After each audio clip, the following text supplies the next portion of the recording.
In 1987, a child was born to a well-to-do family, but at the age of 16, his father had lost everything, so he was forced to become a slave to a couple in Delta State due to poverty.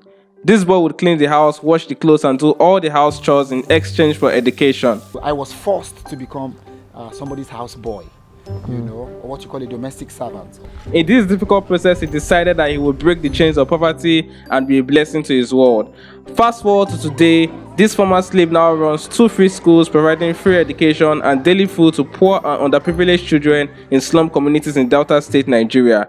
He has also built the first state-of-the-art STEM lab in the state, which gives these children access to global knowledge in science and technology. He has carried out projects that has impacted the lives of thousands of children in slum areas who had no hope of going to school, now attending a quality school at no cost to them and even getting fed every day. A hungry tummy has no ears. Most times the meal they eat in the school can sometimes be the only meal they eat for the entire day.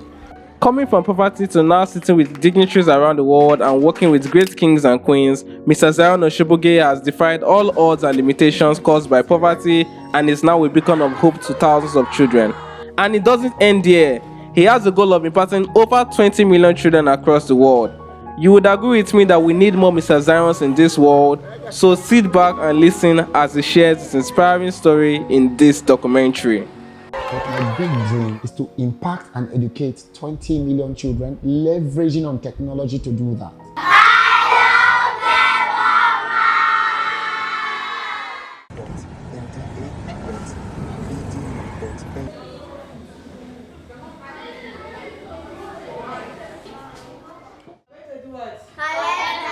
I was born in Kaduna.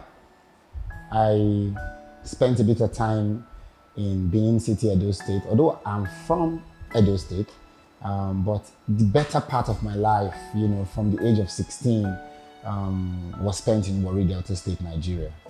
And coming to Warri was not a decision I made. It was a decision that my parents actually made. And that decision was made out of pain, out of poverty, because we didn't have the best of circumstance growing up. You know, at the age of 16, I came to Warri to be somebody's house help.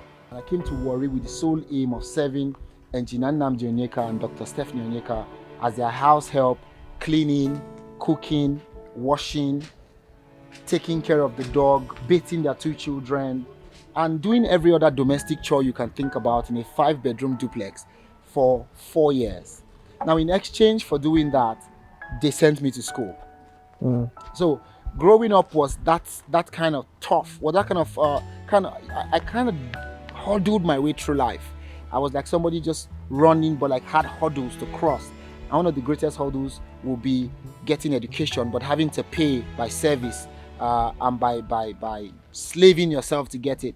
So Cleverminds Educational Foundation for me was born out of the need to help people with what helped me.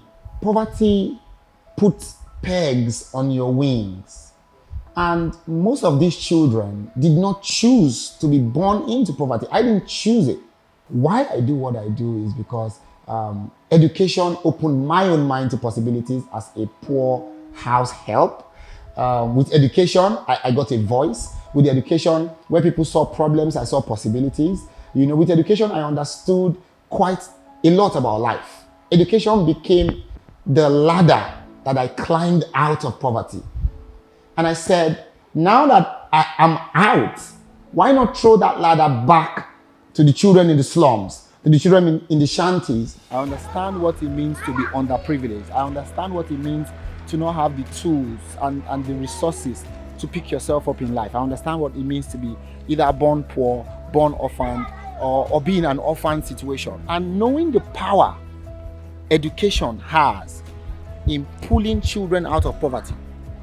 You know, education is like a key that unlocks the mind to possibilities. So with the support of quite a lot of people, we started Cleverminds Educational Foundation to provide quality education to orphaned and underprivileged children. So here, you know, we have a Jeba school, but here in ERA community, we have a school, a free school, primary school, where we feed the children every day with one hot, nutritious meal. A hungry tummy has no ears. School lunches has proven that people can actually come to school if they have a promised meal, because most times the meal they eat in the school can sometimes be the only meal they eat for the entire day.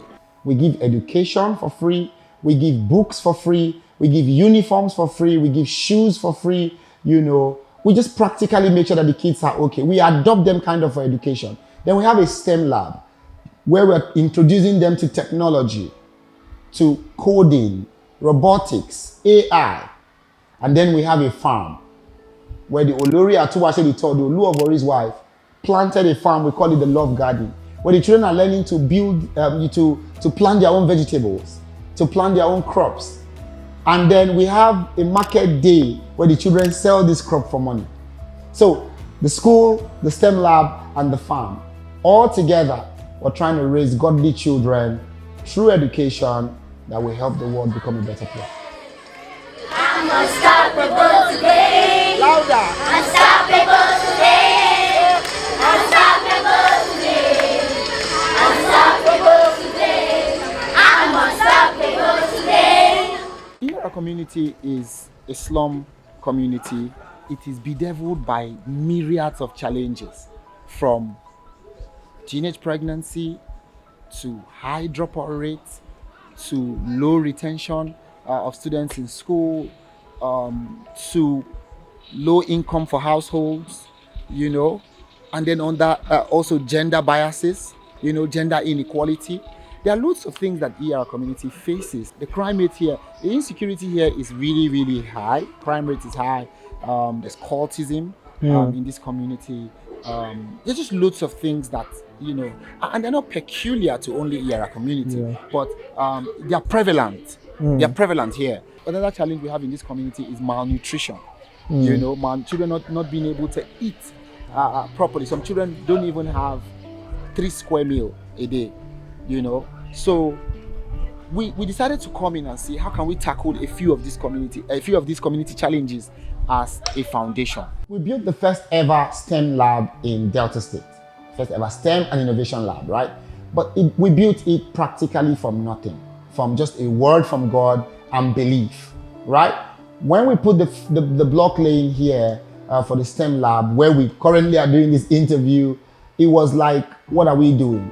Because I didn't have personally my own money to build a STEM lab that will cost over 20 million naira, right? But then God was using this STEM lab to prove to me that He just needs me to be His vessel. He just needs me to obey Him and say, I will walk on faith, I will walk on the word I've heard, and He would align people to me. So when we did the foundation, after the foundation, somebody saw it and saw we posted it, and somebody saw it and said, what are you trying to build? And I messaged them and said, we're trying to build the first ever STEM lab in Delta State. And then that person contributed the first amount we used to continue the building. After that, another of my very close friend in Lagos saw it and contributed $1,000 to it. Then the Olu of Wari and the wife saw the effort. You see, effort is what sometimes we need for people to come in and support what we do. People just need to see that we're taking steps. So the Olu of Wari and the wife came in and said, what are you trying to do? And I told them, where are you right now? And I told them, and then they said, don't worry, hold your horses. Whatever you need to complete it, we will fund it. So the STEM and Innovation Lab that we currently are doing this interview, that has become the first ever STEM lab in Delta State, that has hosted 3 Americans, that has hosted the ambassador of Finland, that has hosted the Olu of Wari and the wife, was practically built on faith, right? So that's the story behind the STEM lab. So now we have a STEM lab, now we have computers, and now we are looking to do more programming to help children, because my belief is that slum areas can produce tech giants. I always knew I was going to do something like this, but I was too scared to start.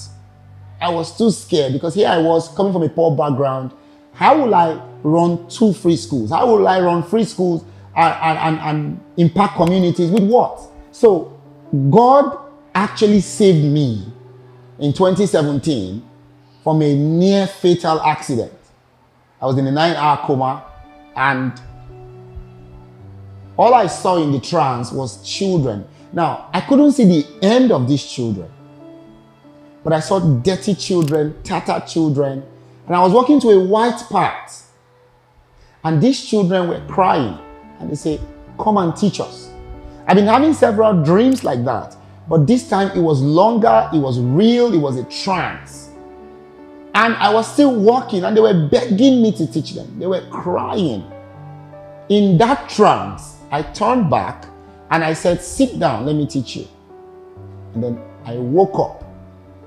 But I wasn't waking up from a dream in the night. I was waking up to a pool of blood.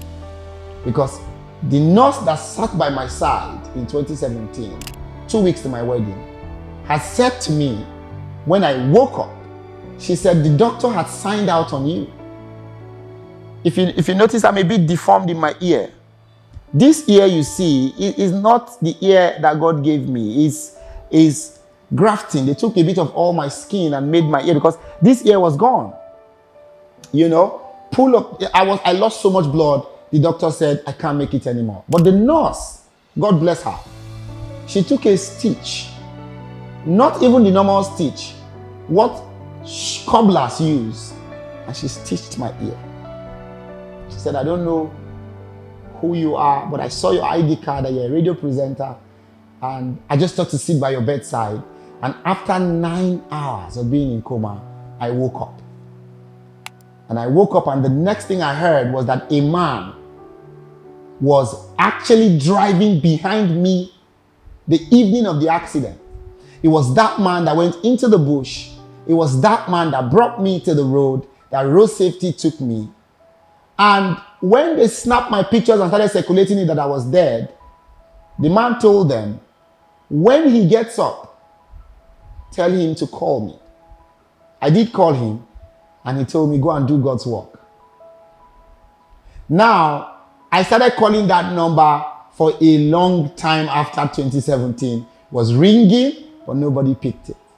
Now, it got very clear to me that an angel of God actually came in form of that man to save me, because the accident, that was my first car. It can't be used. Anybody that saw that car wondered how I got out alive.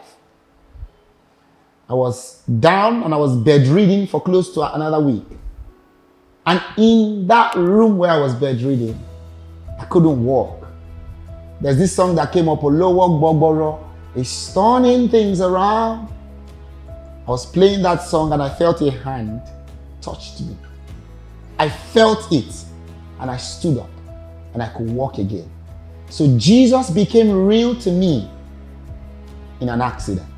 Jesus became real to me because here I was going down the path of fear, going down the path of unbelief, going down this path where I think I can't make it, I can't do this work. But God brought me back. And I think I'm living a second life. In 5 years, we've graduated 42 children. And they're currently on different scholarships across Delta State. I feel blessed. How do I feel when I see a child that came into the school 2 years ago in ER community that used to buy cigarettes, that used to use their hands to buy weed and all these things for other people in the community, no longer buys them, seeing their hands now as the hand of God? How do I feel when I see a child that couldn't read before, now being able to read? How do I feel when I see a child that was malnourished before they came into Cleverminds, now having a steady lunch every day on their table and they're no longer malnourished? How do I feel when in a community that they said people don't go to school, the dropout rates are high, people don't stay in school? How do I feel when in 2 years we've never recorded any absent student, right? I feel blessed because these are my children. But most importantly, these are children that will better society tomorrow. The person we say is an armed robber today was a community child yesterday. That's why I always use the word and the phrase that says, better communities start with educated children. If you want a community to be better, regardless of how impoverished that community is, plant a school there. Mandela says if you open a school, you close a prison door. So we've been able to, number one, educate parents. The level of awareness and acceptance has increased, unlike when we started in 2021. And then also being in the community has helped reduce a number of these vices we talked about. Because a couple of the people we're talking about that are engaged in the vices, their children or grandchildren attend our school. And through our PTA meetings, we're able to talk about the need for peace, the need for a community that is free from violence. One of the part of the school we really want to do, which we've not done, is vocation. We want to have community volunteer vocation centers. Now, when these children close from schools, they can go into the vocation centers to pick up a skill daily. So it's a challenge. Now, with every work like this, funding, we won't say it's a challenge because God won't allow us to say that. But we could do it more. There's more we want to do. We want to get a school bus. We would be grateful if we can get a school bus. We want to build another school in another impoverished community. We will be grateful to get partners to build that school with us, right? So I would never say funding is a challenge because it has not been a challenge because God has told us that we would never lack, right? I stand on faith. But I say that we could do with more partners. We could do with more people to come in and support the work. Arise above pain, arise above lack, arise above poverty, arise let our fall, arise to a new life, arise to the Cleverminds, arise to the power of God. I will always rise, arise. I am blessed when I come near when I go. I am blessed. My big dream is to plant as many schools as possible in slum areas, is to impact and educate 20 million children, leveraging on technology to do that, right? So that's the goal for me. Go to a community, plant a school, use education as a tool, and then spread the name of Jesus Christ. Education is our tool, but Jesus is the message. So 20 million children is the lifetime goal. But in the next 10 years, we're looking to plant 5 schools. And these 5 schools, we're looking for them to educate as many people, as many children as possible. So 10 years, 5 schools, but my lifetime. However long God allows me live, I want to use the rest of my life to help children get access to quality education because I understand what poverty feels like, what it looks like, and I don't want any child to experience it. They may be born poor, but they cannot actually grow up poor if we can intervene. One other dream I have for Cleverminds Educational Foundation is to one day open an orphanage home where we would be able to, have 24/7 access to helping these children. It's just a big dream for me. It's a big goal for me, but I know that with God all things are possible. We've done 2 schools now in 5 years. So if we continue that trend, God help us and see how we go. Since I left, I've gone to, we went to the UK, United Kingdom, and we go in Jesus' name. Amen. Then I went to Netherlands. Then from Netherlands, I went to Finland, Estonia. These are the 4 countries I've gone to in this short space of time before I came back now. But then also, any country I'm going to, I'm making a friend. And I'm telling that friend, I have some children I want you to see. And then the friend is asking me, which children do you want me to see? Is it the 2 children you gave birth to? I said, no. I want you to come and see like my beautiful children in Warri. And guess who I'm talking about? We. Say me. Me.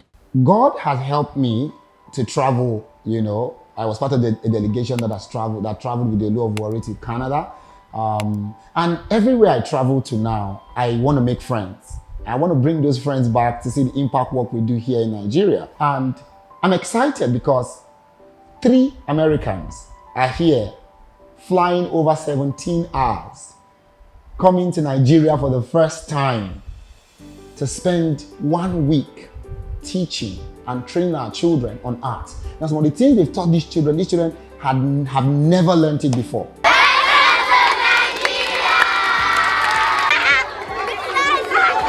My name is Justin, or you can call me Miss Ja. Miss Ja. Today, we're going to play a little bit with the arts.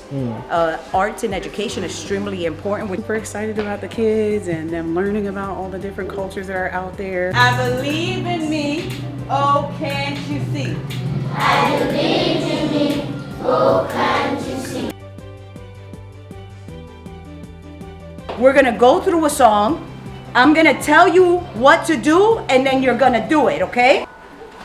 When the world turned its back on me, I was up against the wall.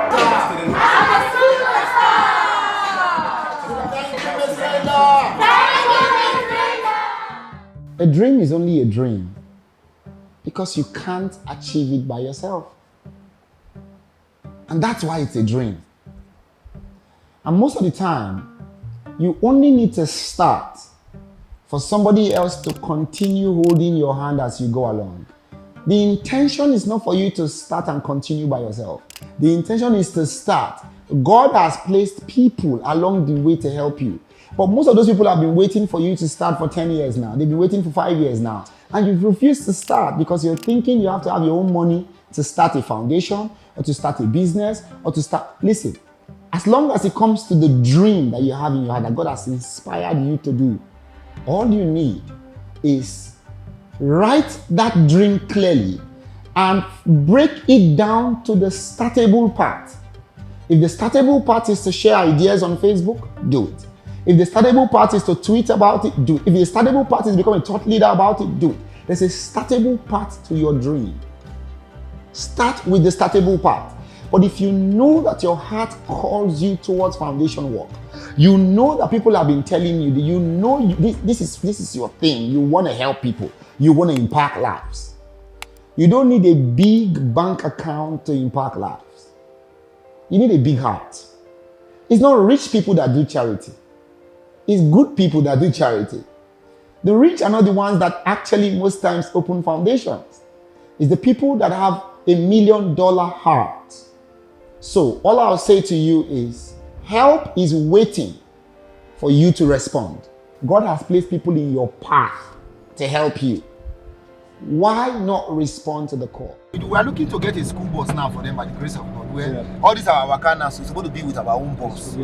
Just imagine the impact in a community like that, that people would have been drug addicts, rapists, kidnappers, but education now is making them turn what? They are turning a new leaf. See the children that they love cry, they love to learn. ERA, who wants to go to school in ERA before?